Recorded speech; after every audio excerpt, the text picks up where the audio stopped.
नमस्कार दोस्तों, मैं दीपक राठौड़। आज हम पढ़ने वाले हैं कक्षा 10 का अर्धवार्षिक पेपर का सॉल्यूशन।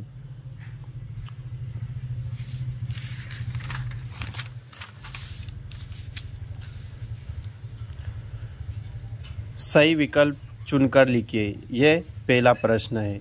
इसमें पहला क्वेश्चन है, किस पदार्थ के विलयन का उपयोग सफेदी करने के लिए किया जाता है? इसका आंसर है दोस्तों CaO कोष्टक में 2, दूसरा वाला बी वाला इसका आंसर है। दूसरा क्वेश्चन है हमारे सामने, एथेनॉल कार्बनिक यौगिक का प्रक्रियात्मक समूह है, तो इसका आएगा एल्कोहल, डी वाला ऑप्शन है इसका। तीसरा क्वेश्चन है हमारे सामने, परागकण पाए जाते हैं, तो परागकण किस में पाए जाते हैं? परागकण पाए जाते हैं पुकेसर में।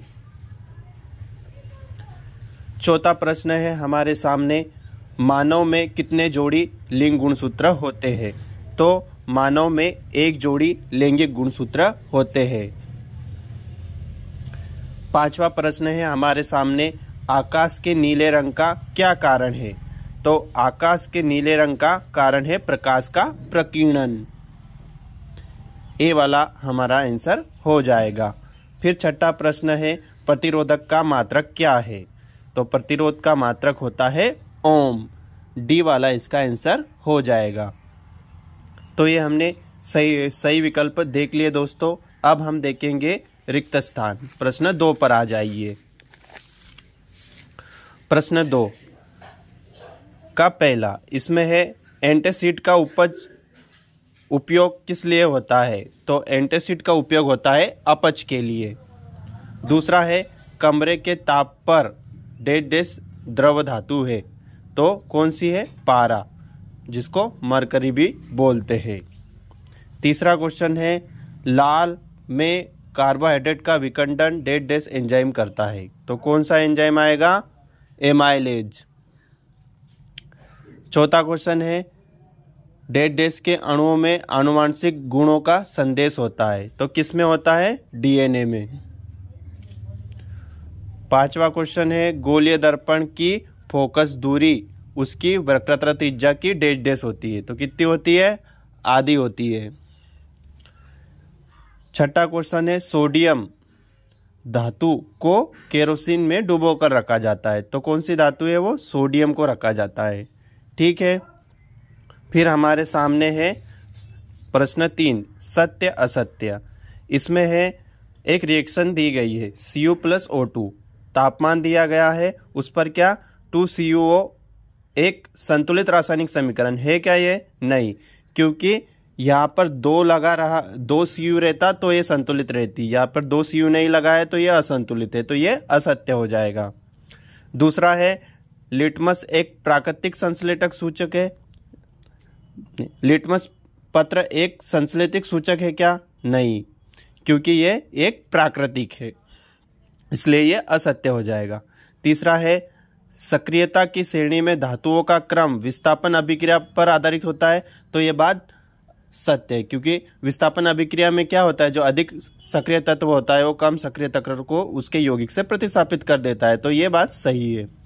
चौथा है, मस्तिष्क के अग्रभाग में होता है, ये बात गलत है, क्योंकि अनुमस्तिष्क मस्तिष्क के पश्च भाग में होता है। पांचवा है, उत्तक संवर्धन तकनीकी अलैंगिक जनन का प्रकार है, तो ये बात बिल्कुल सही है। छठा क्वेश्चन है, लैंगिक लक्षणों को नियंत्रित जीन लक्षणों को नियंत्रित करता है, ऐसा करके है, तो जीन लक्षणों को नियंत्रित करते हैं, तो ये भी सही हो जाएगा। अब हमारे पास है चौथा प्रश्न है सही जोड़ी। तो शुद्ध सोना, इसमें क्या आएगा? शुद्ध सोना होता है 24 कैरेट का। ठीक है। टेस्टोस्टेरोन, क्या है टेस्टोस्टेरोन? टेस्टोस्टेरोन एक नर हार्मोन से।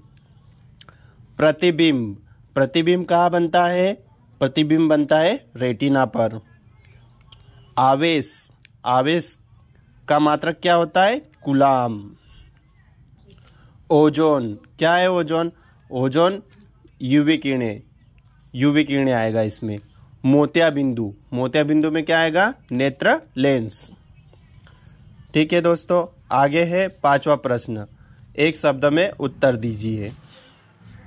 तो विस्थापन अभिक्रिया में अभिकारकों के बीच किसका आदान प्रदान होता है? तो इसका आंसर आएगा आयनों का आदान प्रदान होता है। कार्बन एवं उसके यौगिकों का उपयोग ईंधन के रूप में करते हैं। क्यों करते हैं? इसके बहुत सारे कारण हैं। पहला कारण आप इसमें लिख सकते थे कि कैलोरी मान अधिक होता है कार्बन का। ठीक है, फिर है उत्सर्जन तंत्र की क्रियात्मक इकाई क्या है? तो नेफ्रॉन। अगला क्वेश्चन है, जीव में अर्धसूत्री विभाजन किस कोशिका में होता है? तो ये आएगा संतति कोशिका, जिसको हम जनन कोशिका भी बोलते हैं। ठीक है, फिर है हीरे का अपवर्तनांक लिखिए। तो कितना होता है? 2.42।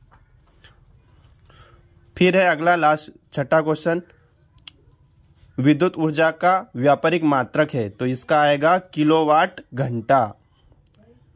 ये हमने ऑब्जेक्टिव देखे हैं।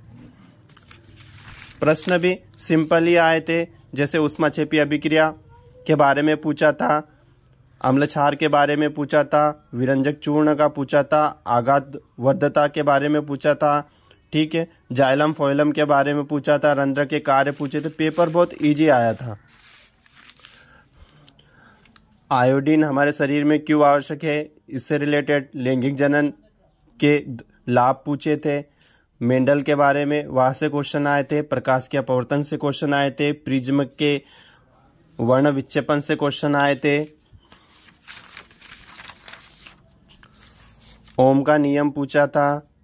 पारितंत्र के बारे में पूछा था। विकृत गंधिता, संयोजन अभिक्रिया, इनके बारे में आए थे।